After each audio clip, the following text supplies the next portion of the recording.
Morning. Uy, ingkat naman ang kamay ko. Tingnan niyo. Oh. Kakalm siya dyan. Ang laki. Ano kasi siya, kaya tinawag siya morning dove. Mas medyo maliit ang katawan niya kaysa sa yung pigeon. Ang tawag doon yung talagang dove. Kaya morning. At saka maingay ito. Maingay na maganon-ganon.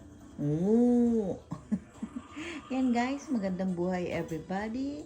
Sana kayo ay nasa maayos at palaging safe.